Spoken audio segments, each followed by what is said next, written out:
होगा कि तुम मेरी वाइफ की चिंता ना ही करो, उसके लिए मैं हूँ। इसके बाद उसने आरोही को अपने और करीब कर लिया। वो समीर को दिखाना चाहता था कि उन दोनों के बीच में कोई दूरी नहीं है। वो दोनों एक दूसरे से प्यार करते हैं और एक दूसरे का साथ भी देते हैं। शिवाय ये सब कुछ इनसिक्योरिटी की वजह से कर रहा था। उन दोनों के बीच कोल्ड वॉर शुरू हो चुका था। आरोही भी उसका जवाब सुनकर इम्प्रेस थी। और फिर उसने कुछ गलत भी तो नहीं कहा था। समीर उन दोनों के बीच में बोलने वाला कोई नहीं होता। शिवाय ने वापस कहा, थैंक यू मेरी वाइफ को सही सलामत घर छोड़ने के लिए। हमें जब भी टाइम मिलेगा हम तुम्हें प्रॉपर्ली थैंक यू कहेंगे। फिलहाल के लिए गुड नाइट। शिवाय ने हर लाइन में वाइफ वर्ड पर पूरा फोकस रखा, क्योंकि वो समीर को याद दिलाना चाहता था कि आरोही मैरिड है और अब उसका कोई चांस नहीं बनता, तो वो बिना बात के उन दोनों के बीच में आने की कोशिश भी ना करे। समीर को भी शिवाय के बात करने का तरीका पसंद नहीं आया। वो मुंह बनाते हुए बोला, नहीं इसकी कोई जरूरत नहीं है। इतना बोलकर वो वहां से चला गया। समीर के वहां जाने के बाद शिवाय ने आरोही से पूछा, अब मुझे बताओगी कि ये सब हो क्या रहा है? तुम इतनी बारिश में अकेले क्यों आ रही थी? इतनी भीगी हुई क्यों हो? और तुम्हारे कपड़े खराब क्यों हैं? और हाँ, सबसे बड़ा सवाल, तुम इस नमूने के साथ घर क्यों आई? कौन था ये? आरोही को समझ नहीं आ रहा था कि उसे शिवाय के किस किस सवाल का जवाब देना चाहिए।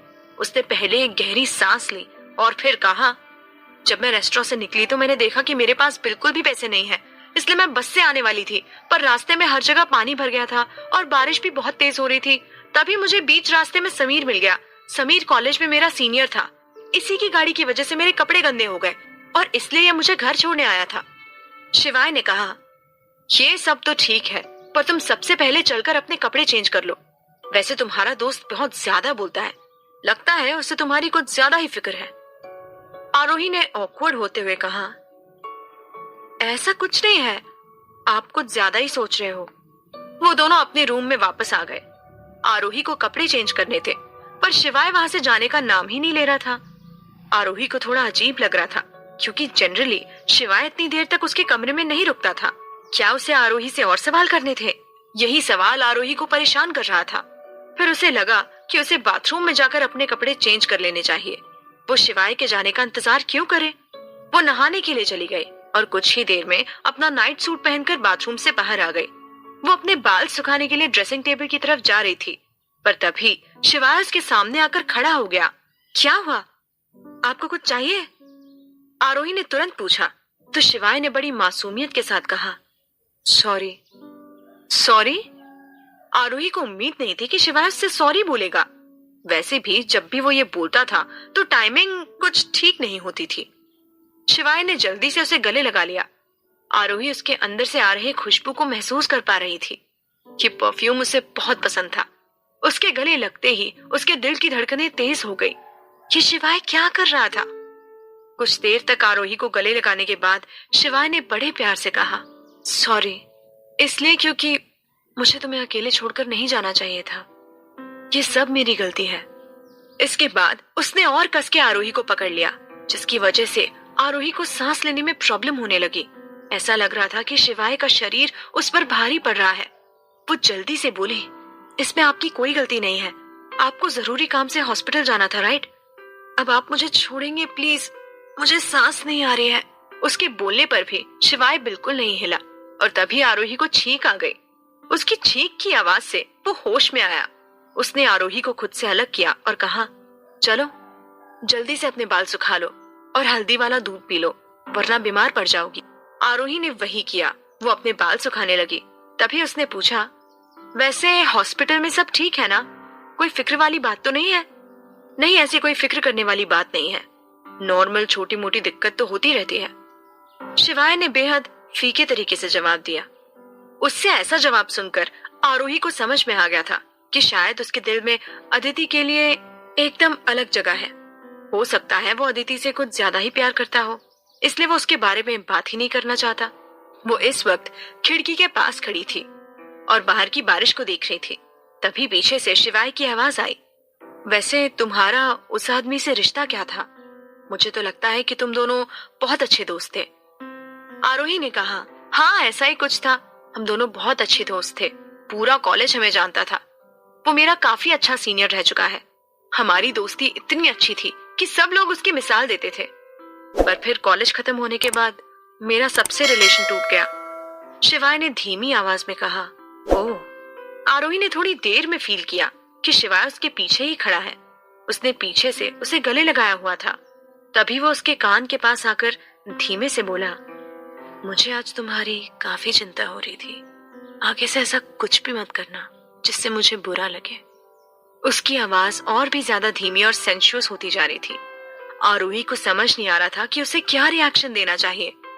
शिवाय ने फिर कहा, लाओ मुझे टॉवल दो, मैं तुम्हारे बाल सुखाता हूं। आरोही ने बिना कुछ कहे उसे टॉवल दे दिया। शायद वो भी यही चाहती थी। उसे तो विश्वास ही नहीं हो रहा था कि शिवाय सामने से ये सब कुछ कर रहा है। लगता है कभी कभी इंसान को जेलस करना भी काम आ जाता है। आरोही ने अपनी आंखें बंद कर ली थी। वो इस पल को एंजॉय कर रही थी। शिवाय बाल सुखाते हुए बस उसका चेहरा देख रहा था और उसके लाल गुलाबी होठों को जो उसे बहुत अट्रैक्ट कर रहे थे। अचानक से वहां का माहौल गर्म होने लगा। शिवाय को आरोही से अट्रैक्शन फील होने लगा। वो बस उसके लाल होठों को छूना चाहता था। ऐसा लग रहा था उसे सांस नहीं आ रही। उसका दिल जोरों से धड़क रहा था और हाथ हल्के हल्के कांपने लगे थे। कंट्रोल शिवाय, कंट्रोल, पिघलना नहीं है। शिवाय खुद को रोकते हुए अपने मन में बोला, पर पता नहीं क्यों वो खुद को कंट्रोल नहीं कर पा रहा था। उसे अपने सामने आरोही के होंठ दिख रहे थे। वो उसे किस करना चाहता था और कुछ ही देर में उसने अपने हाथों की मूवमेंट रोक दी। वो धीरे धीरे उसके करीब जाने लगा। आरोही कुछ देर तक अपनी धुन में मग्न थी, पर जब उसे एहसास हुआ कि ऊपर कोई मूवमेंट नहीं हो रही है तो उसने अपनी आंखें खोली। आंखें खोलते ही वो एकदम से हैरान हो गई। शिवाय उसके काफी करीब था। वो अचानक से बोली, ये आप क्या कर रहे हैं? शिवाय वापस से अपने सेंसेस में आया तो उसने देखा कि वो क्या करने जा रहा था। उसने वो टॉवल आरोही को देते हुए कहा, तुम्हारे बाल सूख गए हैं। फिर उसने आरोही को दूध का ग्लास दिया ताकि वो बीमार न पड़े। आरोही को विश्वास नहीं हो रहा था कि सच में ये उसका वही हस्बैंड है जिससे उसने कॉन्ट्रैक्ट वाली शादी की है। शिवाय सोफे पर सोने के लिए चला गया और आरोही बेड पर आ गई। कुछ देर तक उसे बिल्कुल भी नींद नहीं आई, ना ही शिवाय को नींद आई। तभी उसने पूछा, क्या मैं बेड पर आ सकता हूँ? आरोही पहले तो मना करने वाली थी। उसे डर था कि शायद साथ में सोने से वो दोनों खुद को कंट्रोल नहीं कर पाएंगे। पर फिर शिवाय ने उसका डाउट क्लियर करते हुए कहा, चिंता मत करो, मैं तुम्हारे साथ कुछ नहीं करूंगा। इसके बाद आरोही ने हाँ कह दिया और शिवाय बेड पर आ गया। आज पहली बार वो दोनों एक साथ सो रहे थे। आरोही को अजीब भी लग रहा था और थोड़ी एक्साइटमेंट भी हो रही थी। उसने तकिए से दोनों के बीच में दीवार बना ली थी ताकि कोई भी अपना बॉर्डर क्रॉस ना करे। शिवाय इस वक्त ऊपर पंखे की तरफ देख रहा था। फिर उसने बहुत आराम से पूछा, क्या तुम उसके बारे में जानना चाहती हो? उसके? उसके किसके बारे में? आरोही ने जल्दी से पूछा।